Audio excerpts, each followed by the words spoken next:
You finally get the empty day. Nothing scheduled, no one waiting on you, no one to answer to, the whole thing yours to do anything at all with. And you sit on the edge of the bed at 11 a.m. and you feel strangely nothing. A little hollow, even. You open your phone. You scroll a menu of 1,000 shows and watch none of them. You think, I could do anything today, and somehow that exact thought is what pins you to the mattress. The freedom you wanted your whole life showed up, and where the joy was supposed to be, there's just a quiet, weightless dread. And then, on top of it, the guilt, because you know you're supposed to be happy right now. People work their whole lives for a day this open. So, what is wrong with you that the emptiness feels less like a beach and more like a room with the floor missing? We're taught that freedom is the thing. More choices, fewer rules, no one telling you what to do.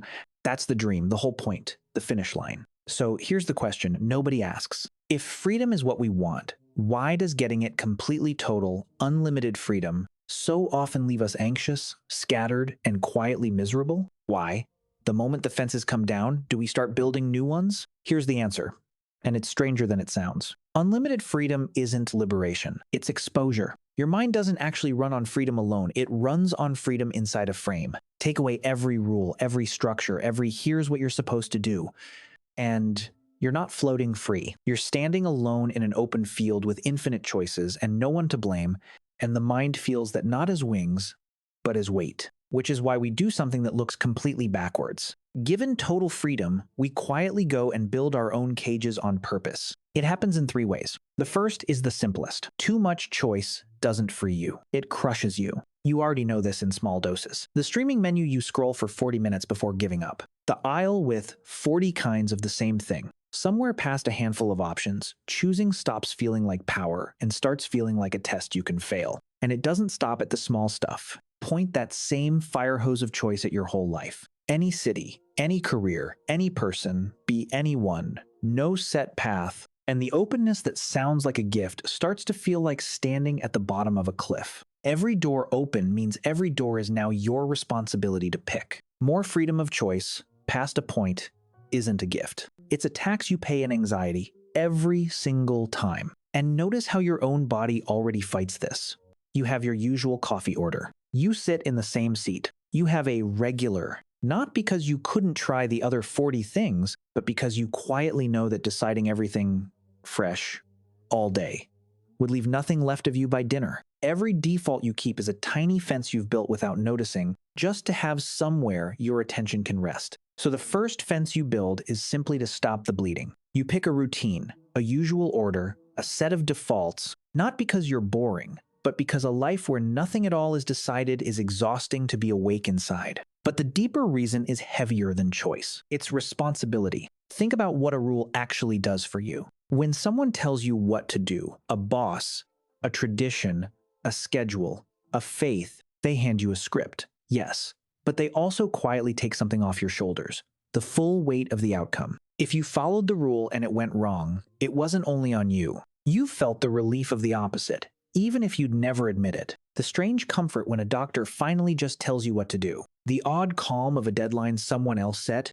a form that says, fill in this box next, a job that hands you the day already shaped. It feels like less freedom. It also feels, quietly, like someone lifting a corner of the weight.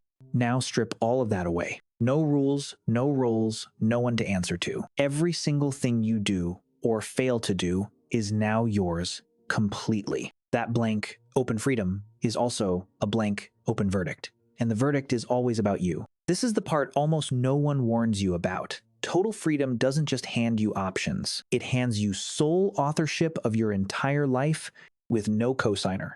And that is a genuinely frightening thing to hold at 3 in the morning. One thinker, Erich Fromm, watching whole nations do this back in the 1940s, gave it a name, the escape from freedom. His unsettling idea was that people handed more freedom than they can carry will often flee it. Back into routine, into belonging, into the comfort of being told, not because they're weak. Because raw, unstructured freedom is one of the loneliest weights a person can hold, and running from it is the most human thing in the world. Which brings us to the strange, hopeful part. Because we don't actually hate rules. Watch what we do with our precious free time, and it's almost funny we invent rules for fun. We take up games with rule books. We commit to a training plan, a religion, a schedule we could break any morning and choose not to. We join the group, keep the tradition, build the routine. Look closely and you'll see it everywhere. Given total freedom, people spend it building small, chosen structures to live inside. You can even see it when the structure suddenly vanishes. People who retire from a job they complained about for 30 years and then, without the frame of it, quietly come apart. The vacation with nothing planned that somehow makes you restless by day 3, until you invent a little schedule just to feel like yourself again. There's an old image for this, a bird kept so long in a cage that when you finally open the door, it stands there, on the threshold, and won't fly out. We tell that story as a sad one, but part of it is just true of all of us. The open door alone is not the same thing as freedom. Because here's what we get wrong. You don't hate rules. You hate rules you didn't choose. A cage you're locked in is a prison. A fence you built yourself around a yard you love is the one place you can finally relax enough to actually be free. The frame isn't the opposite of your freedom. It's the thing that makes your freedom livable, small enough to move inside without falling. And you can watch whole cultures solving this same puzzle, each with a different fence. You can see gentle versions of it in places often described as neighbors, with very different characters. In South Korea, a strong shared value of fairness. In China, close and enduring webs of family and relationship. In Japan, a quiet care not to be a burden to others, the very thing, some note, that lets a rich solo life flourish comfortably inside the group. 3 different fences, each just one way of reading a culture, none of them the whole story. But notice what's underneath all 3. Not one leaves the field wide open. No society anywhere quite does, because a world of pure, frictionless freedom turns out to be one no people has ever actually managed to live in. And this isn't a flaw in us, it's enchant. For nearly all of human history, the group and its rules weren't a cage, they were survival. The rules told you who to trust, who to marry, what to do when someone died. They were the accumulated instructions for staying alive, and following them was not weakness, it was wisdom. To be cast out beyond that frame exiled, alone, ruleless, wasn't freedom. It was very often a death sentence. So the part of you that reaches for structure, that feels safer when someone says, here is what we do now, was built by 100,000 years, in which the frame was the difference between living and not. Total individual freedom. Every person their own island is evolutionarily brand new, a few generations old at most. We were simply never built to carry the whole sky alone, which is the quiet ache under so much of modern life. One by one, we took the old fences down, the fixed job, the given faith, the town you were born and buried in, the script that told you who to be.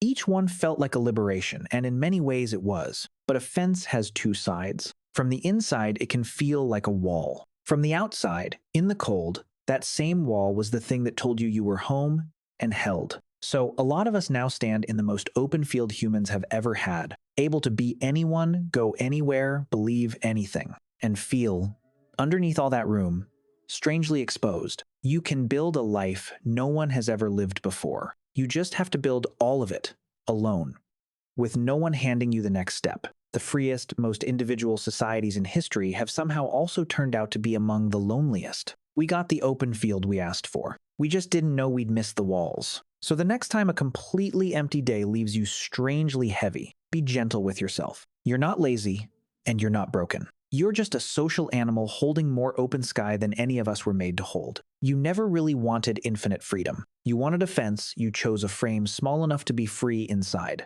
The relief was never in having no walls at all. It's in getting to decide where a few of them go.